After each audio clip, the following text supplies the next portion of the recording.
चलिए सीधा रुख करते हैं इस वक्त लोकसभा का। राहुल गांधी संबोधित कर रहे। सर मैं आ रहा हूं सर, बजट है सर, बजट पे ही बोल रहा हूं sir. Sir you see the problem is sir in the BJP only one man is allowed to dream to be prime minister. If the defense minister decides he wants to be prime minister, there's a big problem. There is fear. So this fear has been spread throughout the country, and the question I was asking myself was, why is this fear spreading so deeply?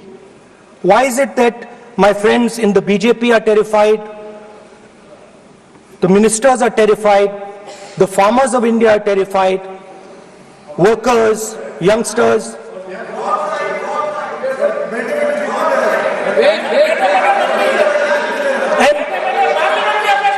And इसके बारे में मैंने सोचा, काफी सोचा, और एक जवाब मैं प्रपोज करता हूं आज. स्पीकर सर, हजारों साल पहले हरियाणा में कुरुक्षेत्र में एक युवा को, अभिमन्यु को 6 लोगों ने चक्रव्यूह में मारा था. 6 चक्रव्यूह में फंसाकर मारा था. सर चक्रव्यूह के अंदर डर होता है, हिंसा होती है, और अभिमन्यु को चक्रव्यूह में फंसाकर, ट्रैप कर 6 लोगों ने मारा. मैंने चक्रव्यूह के बारे में थोड़ी रिसर्च की और पता लगा कि चक्रव्यूह का एक दूसरा नाम होता है पद्मव्यूह, मतलब लोटस फॉर्मेशन. तो जो चक्रव्यूह होता है स्पीकर सर, वो लोटस के शेप में होता है, कमल के फूल के शेप में होता है. 21वीं सदी में सर एक नया चक्रव्यूह तैयार हुआ है स्पीकर सर, वो भी लोटस की शेप में है सर, और उसका चिन्ह प्रधानमंत्री जी अपनी छाती पर लगा के चलते हैं. सर जो अभिमन्यु के साथ किया गया था, जो अभिमन्यु को चक्रव्यूह में फंसाया गया था, वही हिंदुस्तान के साथ किया गया है. हिंदुस्तान के युवाओं के साथ, हिंदुस्तान के किसानों के साथ, हमारी माताओं बहनों के साथ, स्मॉल बिजनेसेस के साथ, मीडियम साइज बिजनेस के साथ. सर अभिमन्यु को 6 लोगों ने मारा था.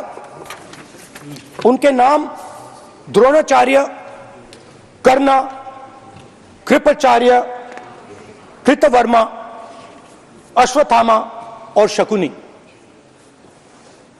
सर आज भी चक्रव्यूह के बीच में 6 लोग हैं. सर चक्रव्यूह के बिल्कुल सेंटर में, चक्रव्यूह में हजारों लोग होते हैं सर, मगर उसके बिल्कुल सेंटर में 6 लोग कंट्रोल करते हैं. तो जैसे उस टाइम 6 लोग कंट्रोल करते थे, वैसे आज भी 6 लोग कंट्रोल कर रहे हैं. चक्रव्यूह को नरेंद्र मोदी जी, अमित शाह जी, मोहन भगवत जी, अजीत दोवल जी, अंबानी और अदानी जी कंट्रोल कर रहे हैं. प्लीज एक मिनट प्लीज. नहीं सर बोलने दीजिए. हाँ, आप बैठिए. माननीय सदस्य, आप संवैधानिक पद पर हैं.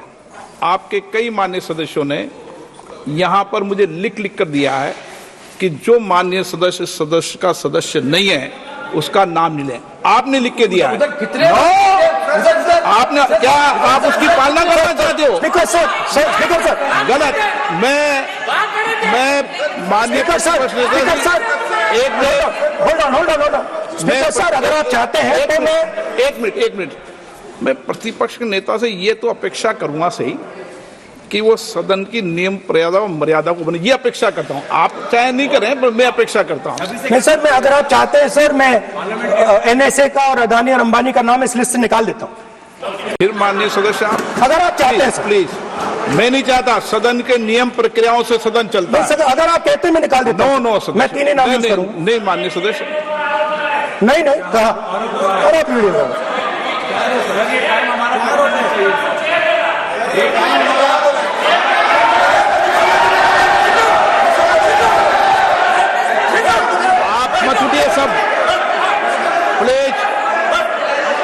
समझाइए उनको। हाँ, आप Speaker sir, the Chakravyuh that has captured India has three forces behind it. First is the idea of monopoly capital, that two people should be allowed to own the entire Indian wealth. So one element of the Chakravyuh is coming from the concentration of financial power. The second element, sir, मैं budget को explain कर रहा हूं sir, मैं आ रहा हूं, वहीं आ रहा हूं sir. So one element is financial power. The second element is the institutions, the agencies, CBI, ED, Income Tax Department of this nation, and the third is the political executive. Speaker sir, these three together are at the heart of the Chakravyuh, and they have devastated this country. Speaker sir, my expectation was that this budget would weaken the power of this Chakravyuh, that this budget would help the farmers of this country, would help the youth of this country, would help the laborers, the small businesses of this country. But what I have seen is that this budget, the sole aim of this budget, iski jo niyat hai, it is to strengthen this framework, the framework of big business, monopoly business, the framework of a political monopoly that destroys the democratic structure, and finally the framework of what one can call the deep state or the agencies. And the result of this has been the first पहला काम इस चक्रव्यूह ने क्या किया, जो हिंदुस्तान को रोजगार देते हैं, स्मॉल एंड मीडियम बिजनेसेस हैं, जो करोड़ों युवाओं को रोजगार देते थे, उन पर इस चक्रव्यूह ने आक्रमण किया. कैसे किया? नोटबंदी, जीएसटी और टैक्स टेररिज्म. आप लोग आतंकवाद की बात करते हो, पूरे देश में अगर कोई भी व्यक्ति छोटा बिजनेस चलाता है तो रात को उसको फोन कॉल आता है इनकम टैक्स डिपार्टमेंट से, जीएसटी से, और टैक्स टेररिज्म का वो शिकार बनता है. इस टैक्स टेररिज्म को रोकने के लिए बजट में आपने कुछ नहीं किया है. तो टैक्स टेररिज्म के कारण और ये जो आपकी नीतियां हैं, जो आपने कोविड के समय बड़े बिजनेसेस की मदद की और जो स्मॉल एंड मीडियम बिजनेसेस थे उनको खत्म किया, उसके कारण आज हिंदुस्तान के युवाओं को रोजगार नहीं मिल सकता है. बिल्कुल एक युवा को रोजगार नहीं मिल सकता है. अब फाइनेंस मिनिस्टर बैठी हैं, अब युवाओं के लिए आपने क्या किया? बजट में आपने इंटर्नशिप प्रोग्राम की बात करी, और यह शायद एक मजाक है, क्योंकि आपने कहा कि ये इंटर्नशिप प्रोग्राम सिर्फ हिंदुस्तान की 500 सबसे बड़ी कंपनियों में होगा, और 99% जो हमारे युवा हैं उनको इस इंटर्नशिप प्रोग्राम से कुछ लेना देना नहीं, कोई फायदा नहीं होने वाला है. तो आपने पहले टांग तोड़ दी और उसके ऊपर आप बैंडेड लगाने की कोशिश कर रहे हैं. मेन मुद्दा आज युवाओं का एग्जाम पेपर लीक है.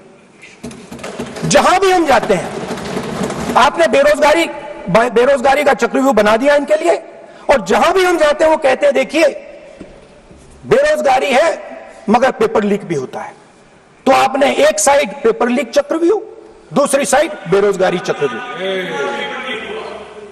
पेपर लीक मैं आपको बताता हूं 10 साल में 70 बार हुआ है. अगर आप जानना चाहते हैं, 10 साल में 70 बार हुआ है.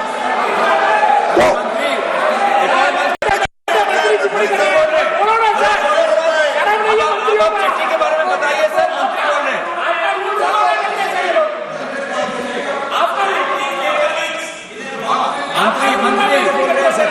सर, तो सर, तो पेपर लीक के बारे में फाइनेंस मिनिस्टर ने बजट में एक शब्द नहीं कहा है। युवाओं के लिए पेपर लीक सबसे जरूरी मुद्दा है, उन्होंने एक शब्द नहीं कहा है पेपर लीक के बारे में। एक बार उन्होंने पेपर लीक नहीं कहा, और उल्टा जो एजुकेशन बजट में पैसा देना चाहिए था, वो आपने 20 साल में सबसे कम पैसा दिया है। 2.5% of budget is gone to education.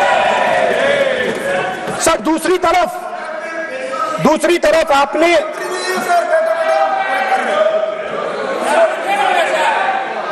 आपकी नहीं मानते सर, ये रनिंग कमेंट्री कर रहे हैं सर। दूसरी तरफ पहली बार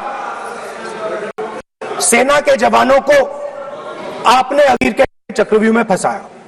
सही बात। इस बजट में अग्निवीरों के पेंशन के लिए 1 रुपया नहीं है। आप अपने आप को देशभक्त कहते हो, मगर जब अग्निवीरों की मदद करने की बात आती है, जवानों को पैसा देने की बात आती है, तो बजट में आपको 1 रुपया नहीं दिखाई देता। उनकी पेंशन के लिए 1 रुपया आपने नहीं दिया।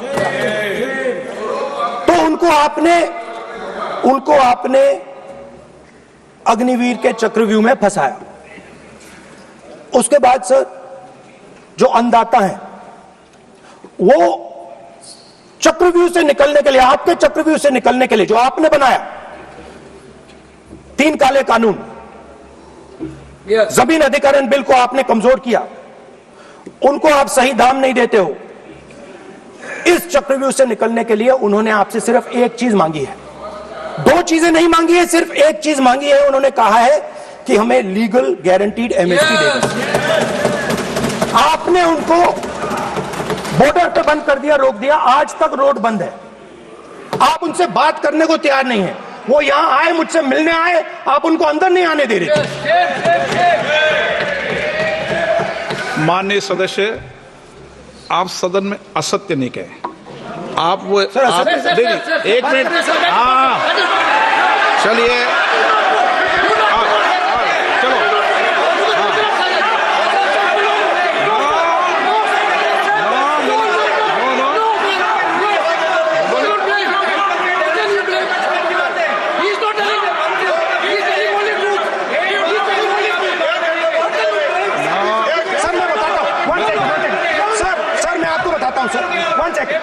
सर, मैं आपको फैक्ट बताता हूं सर, जो मुझे, एक सेकंड, हाँ, बता। मैं आपको फैक्ट बताता हूं, फिर आप मुझे करेक्ट कर दीजिए। स्पीकर सर, फार्मर्स का डेलीगेशन, नहीं सर, मैं आपको फैक्ट बताता हूं।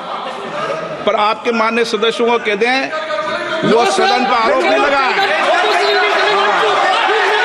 रिपोर्ट से बोलता हूं मैं, बिना रिपोर्ट के नहीं बोलता हूं। बोलिए, उनको बोलने दीजिए, आप बोलने दीजिए उनको। बोले, वो बोले, बताएं, मैं बताऊंगा। Speaker sir, 1 second. Speaker sir, मैं आपको बताता हूं जो मुझे मालूम है। स्पीकर सर, मैं आपको बताता हूं। बैठिए। स्पीकर सर, हुआ क्या, वहां पे सर मुझसे मिलने एक फार्मर का डेलीगेशन आया। मुझे बताया गया कि फार्मर के डेलीगेशन को अंदर नहीं आने देंगे। मैं उनसे मिलने जब गया, तब उनको अंदर आने के दिया गया था। सर, ये फैक्ट है सर। अब पता नहीं कोई मिसकम्युनिकेशन हुआ, वो अलग बात है, बट फैक्ट ये है कि जब मैं मीडिया के साथ वहां गया, तब दरवाजे पार्लियामेंट के, संसद के उनके लिए खुले, उससे पहले वो बंद थे। ठीक है। और ये आप उनसे भी पूछ लीजिए sir. Please, no, please. 1 minute, please. आपने विषय उठाया, इसलिए मैं बोल रहा हूं। ऐसे तो सदन की व्यवस्थाओं पर सवाल नहीं उठाना चाहिए। किसको आने दें, 1 मिनट प्लीज, बैठिए। किसको आने दें, किसको अलाउ नहीं करने दें, ये स्पीकर का जुडिक्शन होता है। नंबर 1, जब ये सूचना आई, आप मिले, उनसे अंदर मिले, लेकिन उसमें एक सदन की मर्यादा का उल्लंघन हुआ कि कभी सदन में माननीय सदस्य के अलावा दूसरा कोई व्यक्ति बाइट नहीं दे सकता। और आपकी मौजूदगी में बाइट दी, ये क्लियर करना चाहता हूं। सर, ये टेक्निकलिटी है सर, ये मुझे मालूम नहीं थी, कोई बात नहीं। बट प्लीज नो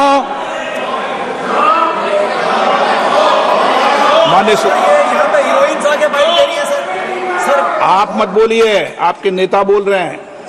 तो स्पीकर साहब, जब महिला आरक्षण आया था तो ये आपको बेटे बेटे स्पीकर सर, हम चाहते थे- माननीय प्रतिपक्ष नेता आपके बेटे बेटे सदस्य कमेंट्री कर रहे हैं, फिर वो कहते हैं कि लोग क्यों कमेंट्री कर स्पीकर रहे हैं? सर, हम चाहते थे, हमारा एक्सपेक्टेशन था कि जो अन्नदाता है, जो सरकार से सिर्फ एक चीज मांग रहा है, लीगल गारंटीड एमएसपी। हमें लगता था कि ये कोई बड़ा काम नहीं है सर, ये इतना बड़ा काम नहीं है। हमें लगता था कि अगर सरकार बजट में इसका प्रोविजन कर देती, अगर बजट में इसका प्रोविजन कर देती, तो जो हमारे किसान हैं, जो चक्रव्यूह में, आपके चक्रव्यूह में फंसे हैं, वो निकल पाते। ये हमारी थिंकिंग थी, मगर आपने नहीं किया। तो मैं यहां इंडिया गठबंधन के तरफ से गारंटी देता हूं कि हम ये काम करके दिखा देंगे।